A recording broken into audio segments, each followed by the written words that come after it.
So ayan guys, for today's video, i-open lang natin ang ating Canva account or yung ating Canva app.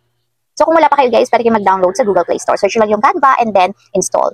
So dito guys, pagka-open ng ating Canva app, mula dito sa pinakang homepage, mula dito sa search bar, search nyo lang is logo templates.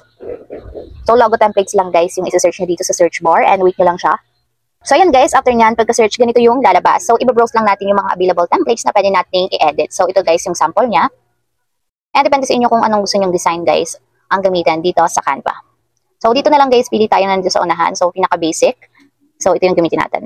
So meron dito guys mga logo na need nyo pang magbayad para magamit. Pero marami din naman dito mga free templates katulad nito. So ito guys is pre-editable na siya. So pwede nyo baguhin or edit yung mga templates na available dito.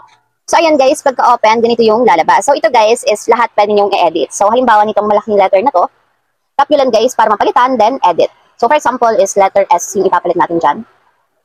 So ayan. So, naging S na siya. So, palitan naman natin yung nandito sa gitna na font. So, edit lang natin. So, lagyan natin is summer season. So, ayan guys. Ganyan yung example ng mga pre-editable templates ng logo. Hindi lang yan guys. Pwede ba kayong magdagdag dito or pwede nyo palitan yung kulay ng design na nandito. So, halimbawa guys, ito is gusto nyo palitan ng color. So, tap nyo lang yung color dito sa baba. And dito kayo pwede makapamili ng iba't ibang color na gusto nyo ilagay. So, ayan guys. And syempre ito din, pwede nyo din palitan ng color. So, lahat yan guys is napapalitan. So, light blue din. Or red. Or pink na lang. And pwede nyo din siya guys lagyan ng clip art or mga elements. So, tap nyo lang dito guys yung elements. And dito pwede kayo mag-search guys ng mga gusto nyo ilagay na other designs or images sa inyong logo. So, meron ditong mga graphic styles. So, for example guys, is itong flower na to. Tap nyo lang yung pinakang element. And dito, pwede nyo i-adjust yung shape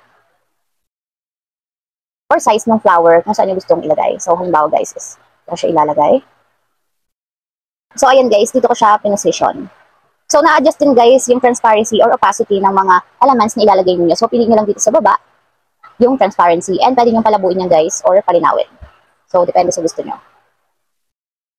And palitan nyo guys yung kulay ng pinakang paper. Pwede nyo siyang palitan. So, halimbawa guys is medyo grayish or ito. So, ayan. Nasa sa inyo yan, guys, kung paanong style or kung gaano ka galing mag-create ng mga design. So, lahat ito, guys, is pwede nyo palitan. So, halimbawa is okay na and kontento na kayo, gusto nyo na siyang i-save. Tap nyo lang yung save button na dito sa taas. And tap nyo lang, guys, yung download. And tap nyo ulit, guys, yung download.